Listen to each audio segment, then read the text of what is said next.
1984, de George Orwell, em uma Londres decadente e sombria, coberta por ruínas e dominada pelo meio vivo Winston Smith, um funcionário comum do partido governante na superpotência chamada Oceânia. Estamos no ano de 1984, mas não se trata do futuro promissor que muitos imaginaram. É um mundo de vigilância constante, de manipulação ideológica, de opressão absoluta. A realidade é moldada pelo Estado, comandado por uma entidade onipresente chamada Grande Irmão, cuja imagem está em todos os lugares com a frase ameaçadora: o Grande Irmão está de olho em você. O partido controla tudo: os pensamentos, as palavras, a memória, os sentimentos. Trabalha no Ministério da Verdade, onde seu dever é manipular documentos antigos para que a história oficial nunca contradiga os pronunciamentos do partido. Ele recorda vagamente de uma infância na qual as coisas pareciam diferentes.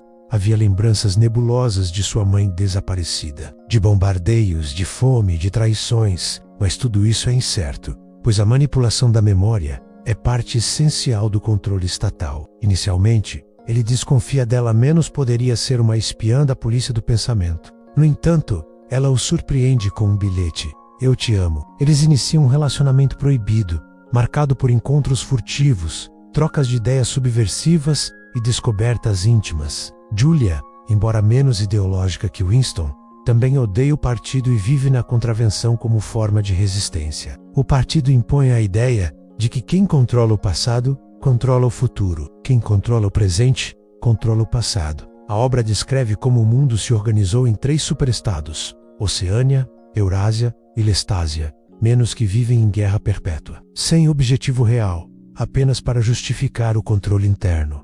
Ali está a explicação racional do pesadelo em que vive. No entanto, mesmo com esse conhecimento, ele percebe que a verdade não tem força contra o poder absoluto. Ele deseja apenas uma coisa: que a verdade exista, que algo fora do controle do partido seja real. Ele é separado de Julia e submetido a sessões intermináveis de tortura física e psicológica. O'Brien lidera sua reeducação. Ele diz a Winston que o objetivo do partido não é apenas punir, mas destruir a vontade do indivíduo e refazer sua mente até que ame o Grande Irmão. Ele se agarra à ideia de que 2 mais 2 é igual a 4, como um símbolo de realidade incontestável. A verdade, segundo ele, não existe fora da mente humana, menos, e o partido controla a mente. Mas o partido conhece cada fraqueza. No clímax de sua tortura, Winston é levado ao quarto 101, onde o pior medo de cada prisioneiro é usado para destruir sua resistência. Essa é a vitória final do totalitarismo.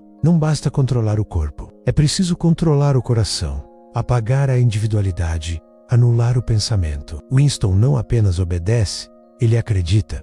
No caso de Winston, são ratos. Passa seus dias em cafés, jogando xadrez sozinho, bebendo rim barato. Quando reencontra Julia, os dois estão mudados. Confessam que se traíram e que já não sentem mais nada um pelo outro. O partido venceu. Diante do terror, ele grita: façam isso com Julia. Com isso, trai a última parte de si, que ainda era livre. Orwell mostra como o controle da informação e a vigilância constante não apenas reprime a dissidência, mas moldam a própria realidade. O partido de Orwell representa um estado que vai além da opressão física, menos ele destrói a liberdade mental. A realidade é aquilo que o partido diz que é. O que Winston chama de verdade objetiva é apenas um capricho burguês. O livro explica como o partido mantém o poder através de uma elite burocrática e do controle total da informação. O partido reescreve constantemente a história para se manter infalível. O presente apaga o passado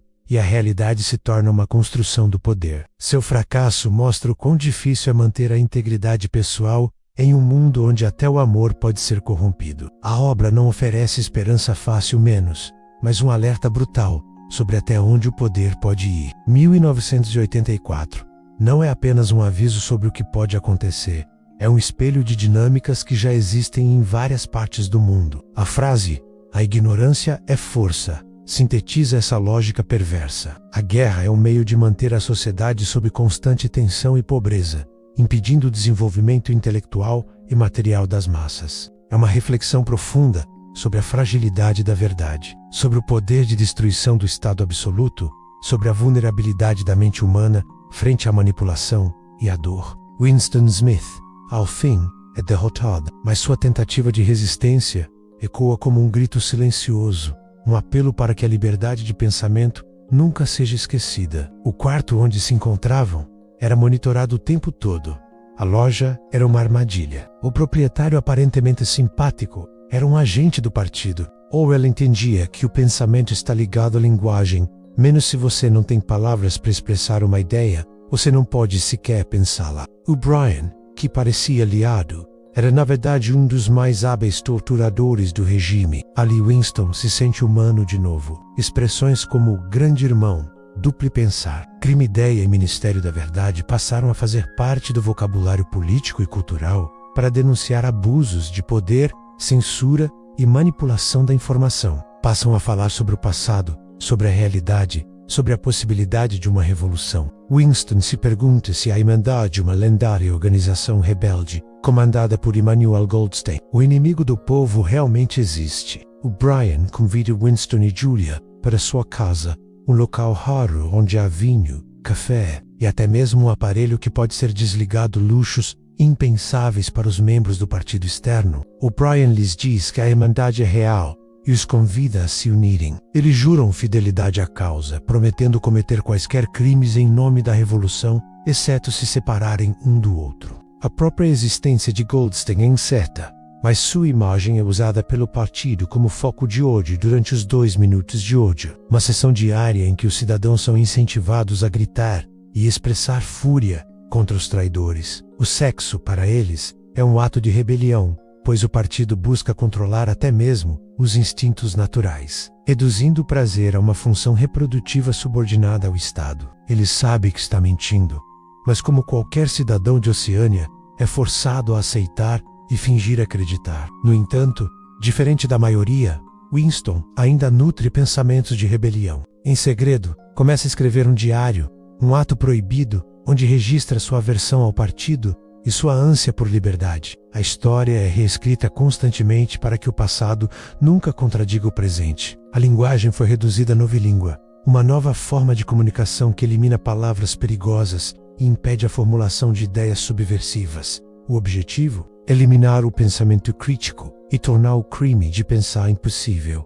A vida de Winston Smith tem cerca de 39 anos. Ele é um homem magro, frágil e marcado pela desilusão. Para Winston, a mentira constante do partido é uma forma de violência. O encontro com Julia, a vida de Winston muda quando conhece Julia, uma jovem mecânica que trabalha com manutenção das máquinas do partido. Os encontros amorosos dos dois ocorrem em lugares escondidos.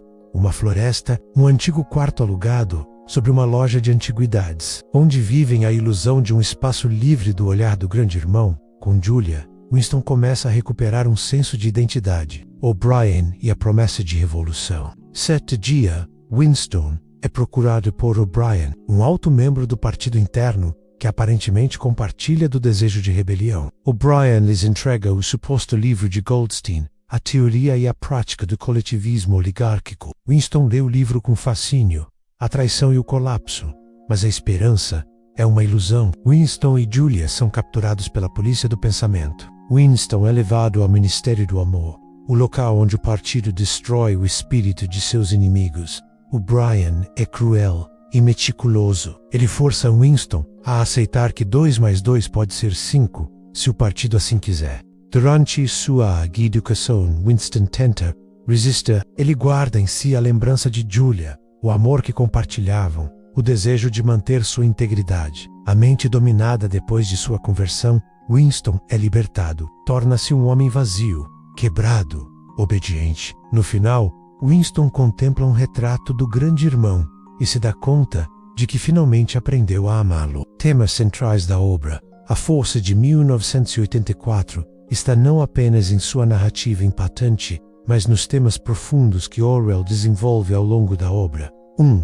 Totalitarismo e poder absoluto. A obra é uma crítica feroz aos regimes totalitários, inspirada principalmente pelas ditaduras de Stalin na URSS e de Hitler na Alemanha nazista. 2. Vigilância e controle. O conceito de vigilância onipresente, simbolizado pelo grande irmão, menos antecipa questões que hoje discutimos na era digital. 3. Manipulação da Verdade, 1984, explora a maleabilidade da verdade em regimes autoritários. 4. A destruição da linguagem. A novilíngua é uma ferramenta de dominação mental. Ao reduzir o vocabulário, elimina-se a capacidade de pensar criticamente. 5.